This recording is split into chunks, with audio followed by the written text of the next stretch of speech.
이사야 61장의 내용은 이렇게 됩니다. 1절부터 3절, 지난주에 우리가 보았는데 메시아께서 오셔서 가난한 자에게 복음을 전하시고 그들을 구원하실 것, 의의 나무가 되게 하실 것을 알려주셨습니다. 4절부터 9절까지는 메시아를 통해 구원받은 사람들이 세상에서 영광을 받을 것이다. 그들은 무너진 교회를 다시 일으킬 것이다. 4절에 말씀하세요. 그들, 메시아를 통해서 구원받은 사람은 오래 황폐하였던 곳을 다시 쌓을 것이며 옛부터 무너진 곳을 다시 일으킬 것이며 황폐한 성읍, 그 대대로 무너져 있던 것들을 중수할 것이다. 다시 건축할 것이라고 말씀하세요. 그들은 여호와의 제사장, 하나님의 봉사자라고 일컬음을 받게 될 것이라고 그러세요. 6절에 오직 너희는 여호와의 제사장이라고 일컬음을 받게 될 것이라. 사람들이 너희를 우리 하나님의 봉사자라고 할 것이다. 이방 많은 사람들이 예수님을 통해서 하나님을 알고 믿게 될 것이고, 그래서 이 하나님의 백성들은 이 세상 가운데서 하나님의 제사장, 우리 하나님의 봉사자라고 기쁜 칭찬을 받게 될 것이라고 그러세요. 전에는 수치와 능욕을 받았지만 이제는 보상을 배나 받아 즐거워할 것이라고 그러세요. 7절, 너희가 수치 대신에 보상을 배나 얻을 것이요 능욕 대신에 배나 받은 몫으로 말미암아 즐거워할 것이다. 그렇게 말씀하세요. 예전에 수치와 능욕을 이제 교회가 당했어요.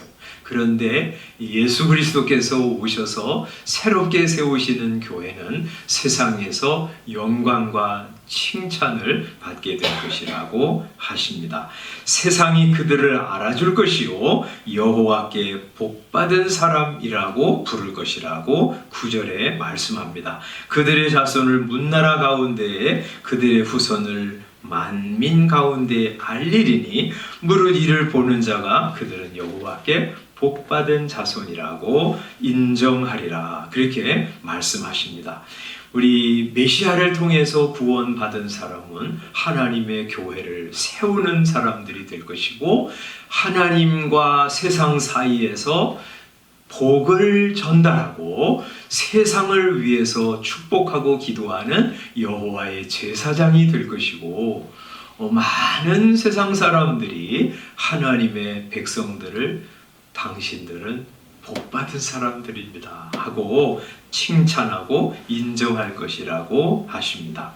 이런 복을 받게 된 시온, 하나님의 백성들의 찬송이 10절, 11절에 기록되어 있습니다. 우리 이제 이사야 선지자가 예수님 오시기 약 700년 전에 예언을 한 사람이잖아요. 예수님이 오시면 이런 영광을 받은 사람들이 이렇게 하나님을 찬송하게 될 것이다. 말하자면 그리스도인들이 구원의 은혜를 감사하면서 하나님을 즐거워하고 노래할 것이다. 그런 이야기를 10절, 11절에서 하고 계신 거예요. 뭐라고 이야기하냐면 10절, 내가 여호와로 말미암아 크게 기뻐하며 내 영혼이 나의 하나님으로 말미암아 즐거워하리니. 왜냐하면 그가 구원의 옷을 내게 입히시며 공의의 겉옷을 내게 더하셨기 때문이다. 여기 구원의 옷을 내게 입히시고 공의, 공의라고 자꾸 이제 혹은 정의라고 자꾸 번역하는데 의라고 하는 말이에요. 의의 겉옷을 내게 더하시니.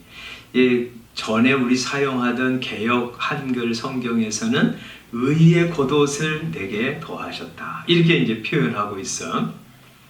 하나님이 우리를 구원하셨다는 거예요.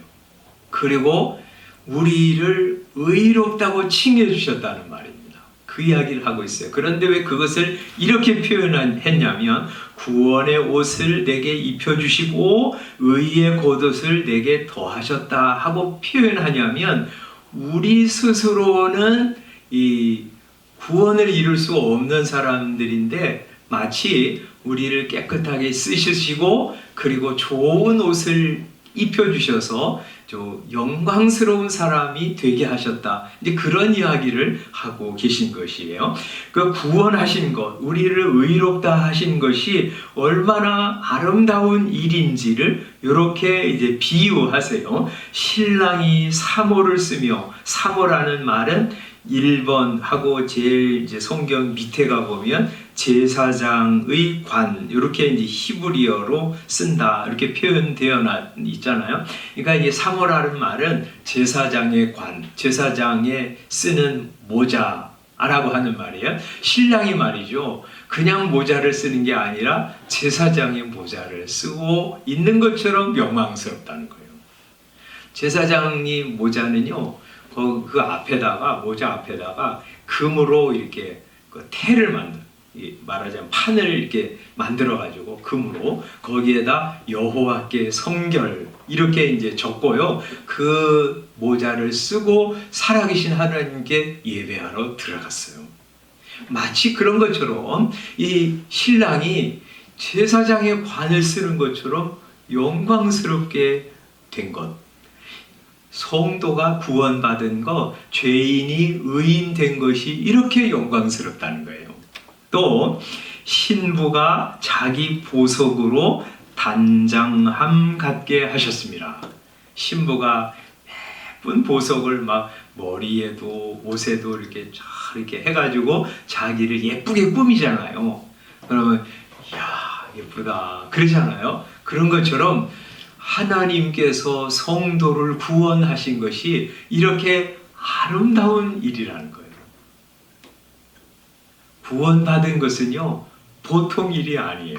그래서 시편 149편 4절, 우리가 이제 교동문으로 오늘 읽었잖아요. 거기 이제 뭐라고 4절에 말씀하냐면, 여호와께서는 자기 백성을 기뻐하시며 겸손한 자를 구원으로 아름답게 하심이로다. 이렇게 말씀하세요.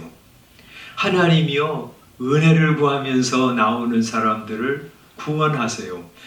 구원으로 아름답게 하셨다. 그 말이에요.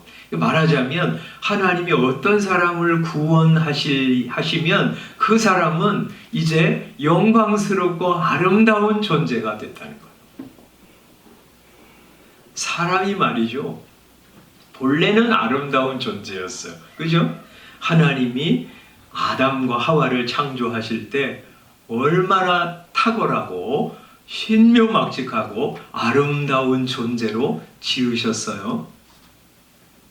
온 세상 만물 가운데 사람만큼 아름다운 존재가 없어요.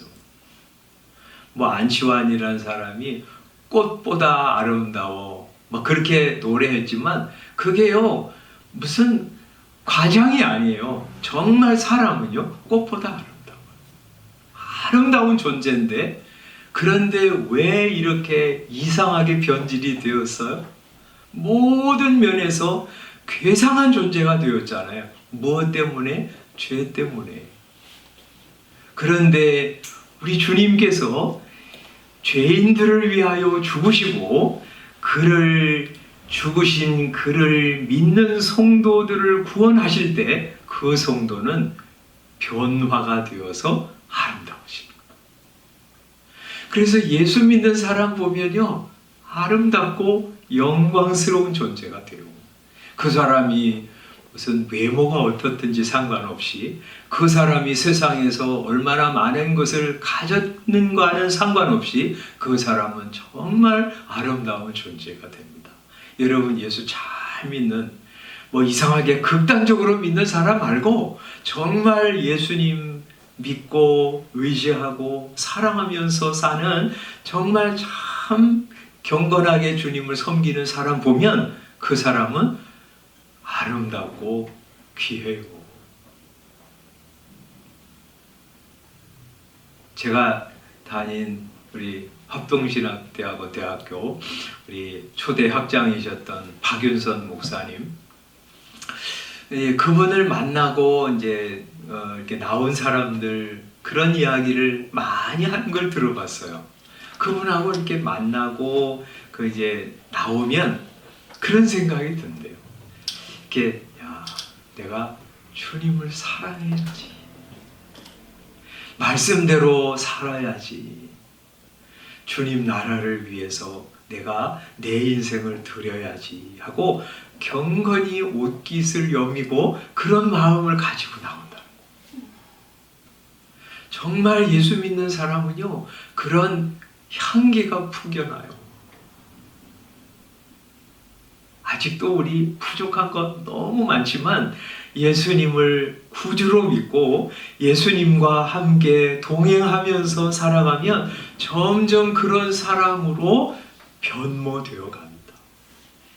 그러나 예수님과 상관없이 예수님과 점점 멀어지고 이 자연인이 그런 것처럼 마귀의 지배를 계속 받아서 살면 그 사람은 점점 이상한 사람으로 변질되어 갑니다.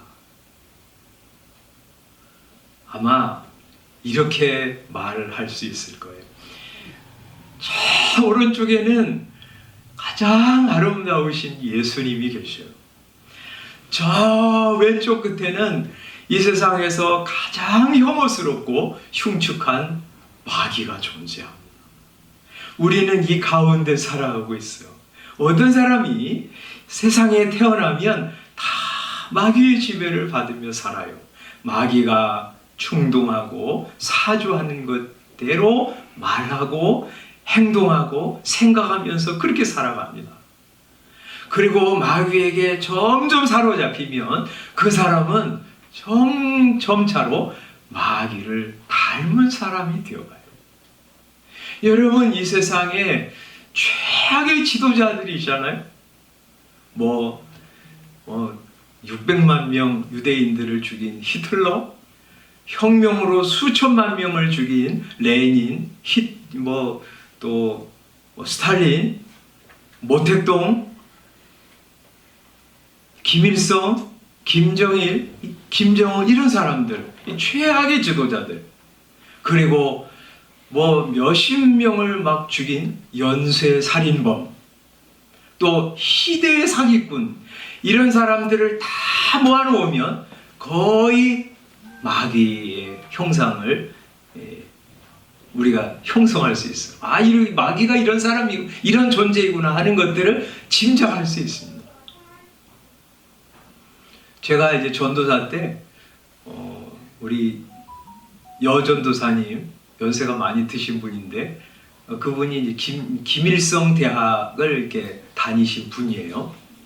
그분이 나중에 이제 남한으로 내려와서 예수님 믿고 그리고 이제 전도사님이 돼서 그 교회에서 함께 사역한 일이 있는데, 그분이 김일성 대학에 다닐 때 김일성이 그 대학을 방문했대요. 그래서 이제 자기 이제 교실에 들어와 가지고 얘기를 하는데 막 풍채도 좋고요, 목소리도 얼마나 우렁찬지. 그런데 그 김일성을 이렇게 만난 어떤 느낌, 한마디로 말하면요, 큰 구렁이가 딱 들어와 앉아 있는 것 같은 느낌을 받았다.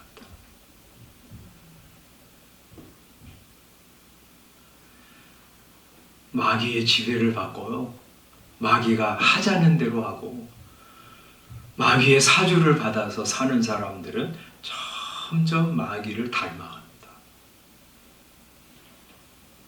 그런데 참 우리 아직 부족하지만 예수님을 주로 믿고 그분과 함께 교제하면서 살아가면 그 성도는 점점 예수님을 닮아가는 사람으로 변모되어 갑니다.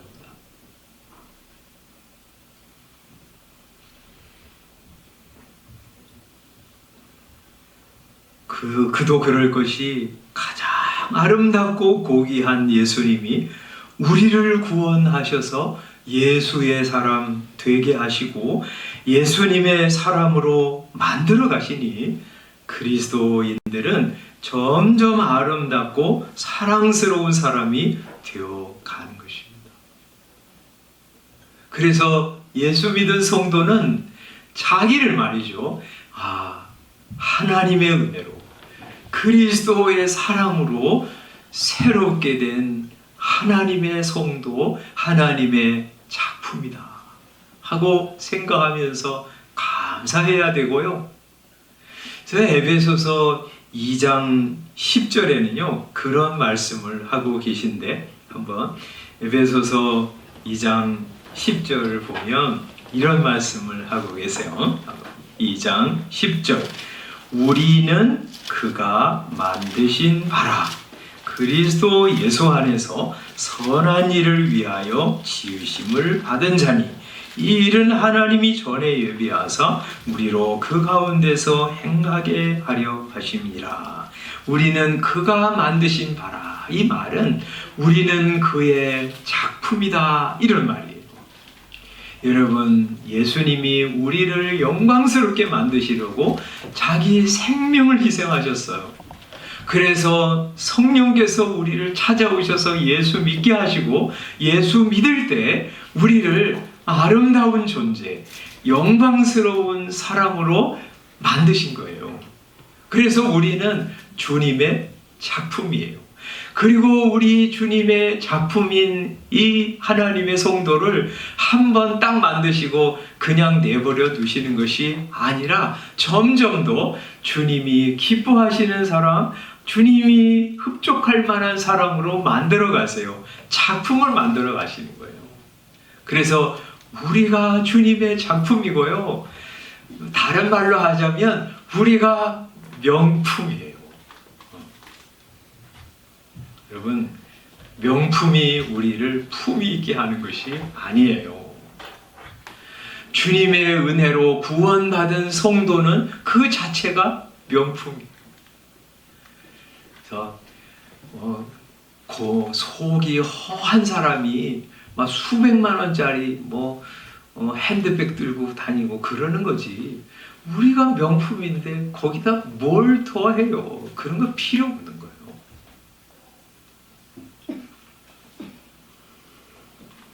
주님의 것 삼으신 우리를 주님은 점점 더 아름답게 빚어 가십니다. 평생의 시간을 통해서 말이죠. 그래서 말씀으로 우리를 권면하시고 은혜 주시고 어려움 만나면 기도하게 하시고 또 너무 평탄하면 교만해가지고 이상한 사람으로 변질될까봐 우리에게 고난도 주시고, 그래가지고 주님의 작품, 명품으로 우리를 빚어가시는 거예요. 우리 주님이 우리를 미리 선택하실 때 어떤 목적을 가지고 선택하셨는지 지난번에도 한번 말씀드렸잖아요. 로마서 8장 29절에 이렇게 말씀하세요. 뭐라고 말씀합니까? 한번 찾으셨으면 읽어보겠습니다. 로마서 8장 29절, 하나님이 미리 아신 자들을 또한 그 아들의 형상을 본받게 하기 위하여 미리 정하셨으니, 하나님께서 창세전에 우리를 구원하시려고, 하나님의 자녀 삼으시려고 미리 정하셨어요. 뭘 위해서요? 어떻게 하시려고? 무슨 목적을 위해서? 그 아들의 형상, 예수님의 형상을 본받게 하기 위해서. 그렇게 말씀하시죠. 우리 예수님의 성품, 예수님의 형상을 본받게 하시려고 우리를 창세전에 예정하신 것이에요. 그리고 때가 되어서 우리를 만나시고 부르셔서 예수 믿게 하신 것이에요. 그래서 예수 믿은 우리 한 사람 한 사람은 예수 믿은 것, 그리스도인이 된 것, 영광스러운 일인 줄 알아야 합니다. 그리고 저를 영광스럽게 만들어 가소서 하고 자신을 주님께 드리는 것이. 그래서 예수 믿은 여러분은 말이죠, 세상 사람들의 평가나 또 그 사람들의 사상과는 다르게 우리는 우리 자신이 고귀한 그리스도 안에 있는 작품이요 명품이라고 하는 것을 알고요. 그래서 자부심을 가지고 살아갈 일. 고린도후서 6장 8절에 바울 사도는 그래서 이렇게 고백하고 있습니다. 우리는 속이는 자 같으나 참되고 무명한 자 같으나 유명한 자요, 죽은 자 같으나 보라 우리가 살아있고 징계를 받는 자 같으나 죽임을 당하지 아니하고 근심하는 자 같으나 항상 기뻐하고 가난한 자 같으나 많은 사람을 부요하게 하고 아무것도 없는 자 같으나 모든 것을 가진 자로다. 이렇게 말씀하고 있어요. 여러분, 예수 그리스도 안에 있는 성도들은 이런 자부심을 가져야 해요. 그리고 그거 기뻐하면서 살아가야 돼요. 세상에서 우리 가진 것 없고 지혜도 별로 없고 하자도 있고 그런 사람이지만, 그러나 주님께서 나를 아시는 사람이다. 주님께서 사랑하신 사람이다. 주님께서 나를 구원으로 영광스럽게 하신 사람이다. 주님이 우리에게 모든 좋은 것을 허락하셨다 하고 감사하면서요, 기뻐하고 그리고 즐거워하고 하나님을 찬양하는 거예요. 우리 이사야로 다시 돌아오면, 그래서 이사야 선지자는 내가 여호와로 말미암아 크게 기뻐하며 내 영혼이 나의 하나님으로 말미암아 즐거워하리니 이는 그가 구원의 옷을 내게 입히시며 의의 겉옷을 내게 더하셨습니다 하면서 하나님을 즐거워하고 찬양하고 있습니다. 그리고 그런 은혜 받은 성도로서 나만 그렇게 하지 아니하시고 다른 사람들도 그렇게 구원으로 아름답게 하소서 하고 기대하고 기도하고 있는 것이 11절 말씀입니다. 11절 한번 같이 읽겠습니다. 시작. 땅이 싹을 내며 동산이 거기 뿌린 것을 움돋게 한 같이 주 여호와께서 공의와 찬송을 모든 나라 앞에 솟아나게 하시리라. 여러분, 땅이 이제 무슨 씨가 뿌려지면요 싹을 냅니다. 우물 돋게 합니다. 그런 것처럼 주 여호와께서 이 땅에 복음의 씨를 뿌리고 계십니다. 그리고 그것이 이제 열매로 드러나게 하실 것이라. 그래서 의와 찬송을 모든 나라 앞에 솟아나게 하실 것이라고 그랬어요. 여기도 공이라고 되어 있잖아요. 의와 찬송을 모든 나라 앞에 솟아나게 하시리라. 죄인들을 의롭게 하시는 구원의 역사를 이곳저곳에서 온 나라 앞에서 이루어 가실 것이라고. 그래서 구원받은 성도들이 하나님을 찬양하고 즐거워하는 역사를 이루어 갈 것이라고 약속하고 계십니다. 그거를요, 우리 이 시온 하나님의 백성이 기대하고 바라보고 있는 거예요. 하나님이 구원으로 여러분을 아름답게 하셨습니까? 하나님을 즐거워하시기 바랍니다. 나는 세상에서 돈 많은 거 없지만, 세상에서 높은 자리에 간 것 없지만, 세상에 막 아름다운 미인은 아니지만 그거하고 비교할 수 없는 구원으로 나를 영광스럽게 하신 주님 감사합니다 하고 하나님 즐거워하고요, 하나님 높이시기를 바라고요. 하나님 나를 그렇게 구원으로 아름답게 하셨던 것처럼 다른 사람들도 구원으로 아름답게 하소서 하고 기대하고 기도하면서 가는 거예요. 이상한 사람들 많잖아요. 막 사는 사람들 많잖아요. 허무하게 사는 사람들 많잖아요. 좌절 가운데서 헤어나오지 못하는 사람 많잖아요. 정말 추하게 사는 사람 많잖아요. 하나님 저들도 구원의 은혜로 아름답게 하시고 그래서 하나님을 즐거워하면서 찬양하는 역사가 일어나게 해주십시오 하고 기도하면서 말이죠. 그래서 예수님의 아름다운 향기를 풍겨내고 그들에게 복음을 전하고 그래서 하나님이 나를 통해서 우리를 통해서 그런 역사를 이루어 가도록 기대하고 기도하면서 살아갈 일입니다. 너들 다 되시기를 주님의 이름으로 축원합니다. 기도하겠습니다.